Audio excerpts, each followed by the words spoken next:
I wonder sometimes what 1 billion Muslims and millions of Jews would make of the very confused scene that is our denominational Christianity.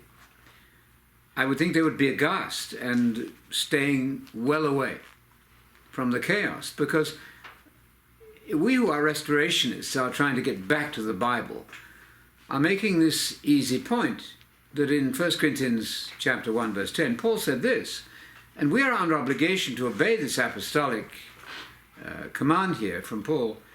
I wish above all things, brothers and sisters, he said in 1 Corinthians 1 verse 10, that you all say the same thing, that you be perfectly united in one mind and one judgment.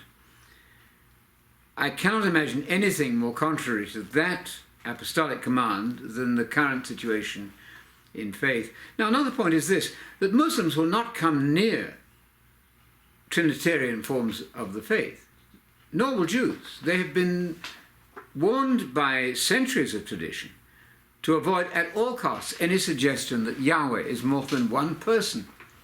So let's try something really easy. Supposing we start with what Jesus called the Great Commandment in Mark 12:29. A friendly Jew there engages Jesus in a very rational and reasonable conversation. And he's putting him to the test in a friendly way and saying, all right, Rabbi, tell us, what is the one commandment we mustn't get wrong? Jesus then recites the Shema of Deuteronomy 6. So we have immediately a very easy principle here. Whatever Deuteronomy 6 verses 4 says about God, Jesus affirms it.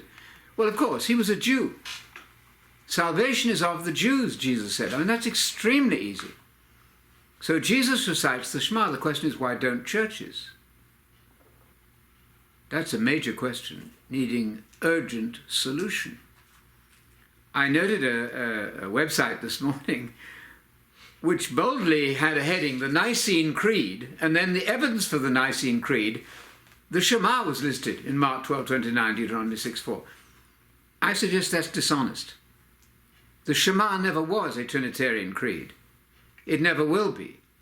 And the beauty of what Mark has done brilliantly for us in Mark 12:29 is to show that Jesus was absolutely in line with his Jewish heritage there. Deuteronomy 6:4 has not changed its meaning when it gets to Mark 12:29. If it has, we have a God who is playing tricks with words. Remember that God made this the criterion for success, belief in the one single only God of Israel. That's stated with all the force that language can bring it in Deuteronomy 6. It's repeated with all the force that language can bring it in Mark 12:29. Jesus agrees with it, the Jew agrees with it, but do our multi-denominations agree with it? I think not. That Unitarian Shema, that unitary monotheistic Shema, that unipersonal God that's stated with such clarity there, that one Yahweh, thousands of times with singular pronouns, is not what our creeds today determine in the churches. That's a serious question. Could it be that we're failing then at the most elementary level to have unity, and the result is chaos? Here's what I suggest. We get back and study Mark 12:29 and talk about it. Let the conversation open on Mark 12:29 and the following verses. Not only does Jesus affirm the unitary monotheistic creed of Israel, which was never a Trinitarian creed, couldn't possibly be, and all Jews know that, all Muslims know it, and scholars know it.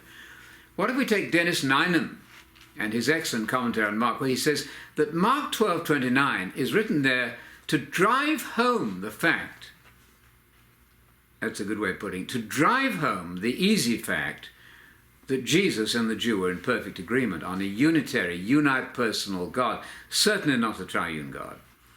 That's where unity could begin. But that's going to take some real shake-ups, some real rethinking. So there are, of course, some gallant apologists in the Trinitarian world. James White is one, who in his book on the Forgotten Trinity does his level best, and he's a good debater, a skilled debater in many ways, in many subjects I think makes his points so well. But when he comes to trying to defend the Trinity in the Bible, even James White cannot manage it. He winds up in a fearful contradiction. He's very keen to tell us, and I'll give you the page, on page 27 of The Forgotten Christianity.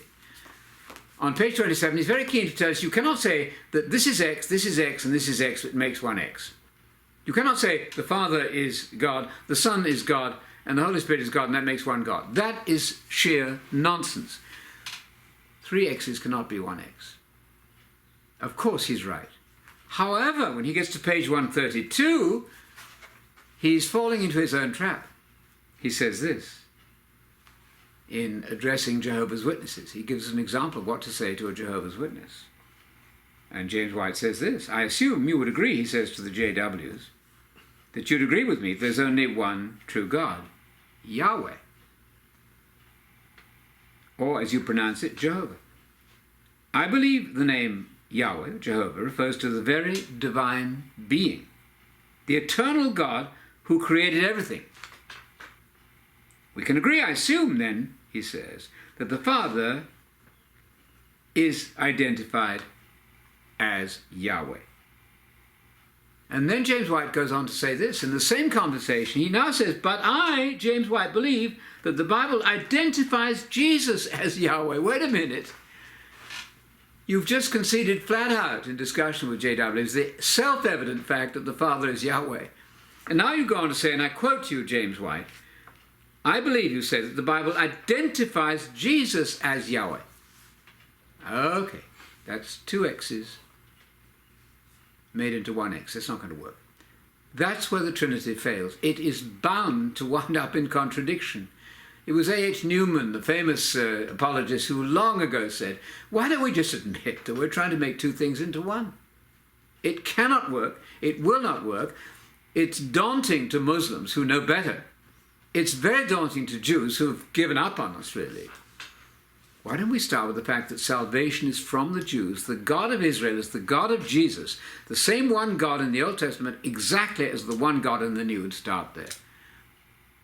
Then, of course, we can talk about Jesus as the Son of God, unique Son of God, and we can define him precisely from Luke 1:35, where it explains meticulously, Luke being a brilliant expositor, Luke explains precisely how, why, and when Jesus is the Son of God.